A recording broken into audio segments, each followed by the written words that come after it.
This innocent blind boy was brutally killed by acid by the criminals, but his older brother Marko sets out for revenge in a deadly game. Marko is no ordinary person. His ferocity is so terrifying that it feels like a monster is devouring everyone. If you want to know the different types of violence, prepare yourself because today's movie explanation is about Marko. Let's not waste time and jump straight into the movie explanation. At the start of the movie, we see a boxing ring, which could be better described as a gambling den. In this den, many people were betting large amounts of money on the fighters. Two friends, Vector and Wasim, were also sitting there for the same reason. Wasim had placed many bets on these fighters. His friend Vector, however, was not there for the gambling but for safety, as he was a blind man. After the fight, Wasim and Vector walk out of the gambling den.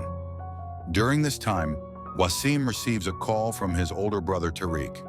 Tariq, who was also Wasim's business partner, had been trying to convince Wasim for a few days to get involved in a drug deal with the mafia to cover their business losses. Just like before, Wasim refuses the offer. As they continue walking, Vector suddenly hears Wasim groaning from behind. He turns around and calls out to him, but he trips and falls, only to find his best friend Wasim's dead body. Using his strong sense of smell, Vector realizes something terrible has happened. He starts using his sense of touch to trace the killers, who stand motionless. They didn't seem to be worried, possibly because they thought a blind man wouldn't be able to identify them, but Vector had an extraordinary sixth sense. His sense of smell and touch were so sharp that he could even recognize the model of the car the killers were driving, a Land Rover Defender. Vector goes to the police and shares his findings. The police suspect that Wasim's brother Tariq might be involved.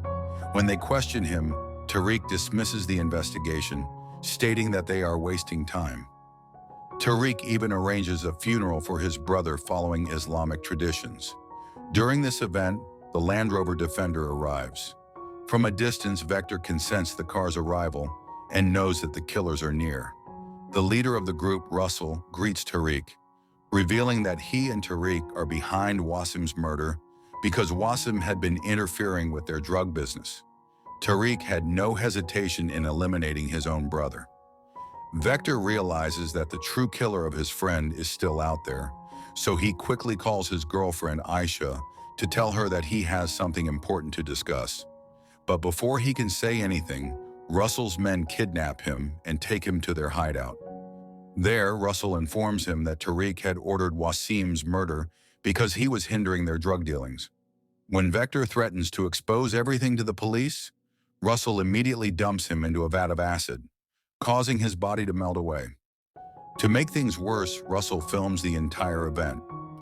After Vector's death, Russell seeks to meet Vector's father, Tony, a notorious gangster. Tony, the boss of a large gang, orders his men to make sure Vector's body is unrecognizable. However, the police eventually find Vector's body through Aisha's missing person report, and they identify it. Vector's body turns out to be the key. The man demanded 4 kilograms of gold bars as ransom. When George received the call, he initially thought that the kidnappers had taken Victor. However, to his surprise, Victor was sitting comfortably in their backyard.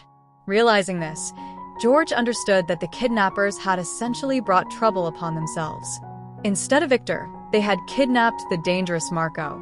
The kidnappers locked Marko inside a cage with ferocious dogs, but Marko single-handedly tore them apart. His level of brutality was evident just from his expression. After killing the dogs, he broke the cage with a single kick. When the kidnappers attacked him, he used a knife and a sword to butcher them all. Marko's fighting skills and ruthlessness clearly showed how feared a gangster he was. However, despite his terrifying nature, Marko was the most gentle person when it came to Victor. He loved Victor like his own blood. That's why George knew that if Marko ever found out about Victor's murder, he would unleash absolute chaos. Just as expected, despite everyone trying to hide the truth, Marko eventually learned that his beloved brother was no more. At Victor's funeral, Marko took a solemn oath. Grabbing the church microphone, He publicly declared that he would burn Victor's killers to ashes. Ironically, the murderer, Russell, was sitting right there on one of the church benches, but Victor's family had no idea. After the funeral, George scolded Marko, warning him that revenge could destroy everything. To stop Marko, he even coldly stated, "You are not our real brother, so stay out of our family matters." But Marko didn't care about such words. To him, Victor was like his own blood, and he would stop at nothing to avenge him. Meanwhile, Russell and his father Tony were part of George's gang's business partners. They regularly held business meetings.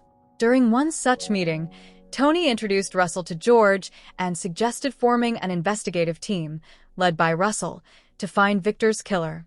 The irony was laughable. The killer himself was pretending to search for the murderer. During the meeting, Marko boldly declared that he would find Victor's killer himself and give him a fate worse than death. Hearing this, Tony and his men started to worry. They could easily deceive George, but fooling Marko was nearly impossible. A single mistake could mean death for them all. Meanwhile, George had already fallen into Tony's trap. Tony manipulated George into killing multiple people by convincing him that they were responsible for Victor's murder. Blinded by rage, George mindlessly followed Tony's orders.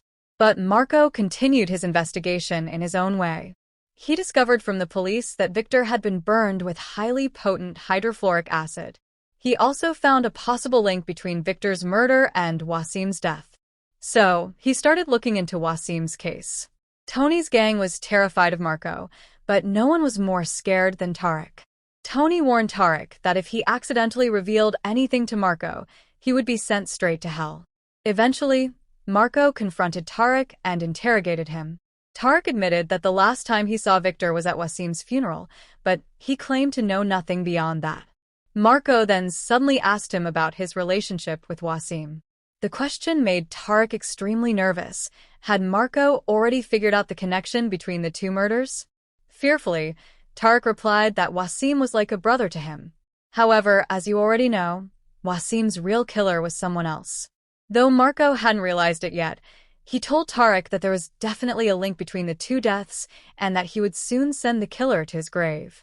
After warning Tarek, Marko headed to a notorious underground boxing ring where Wasim used to place bets. Upon arriving, James, the ring's boss, challenged Marko to a fight.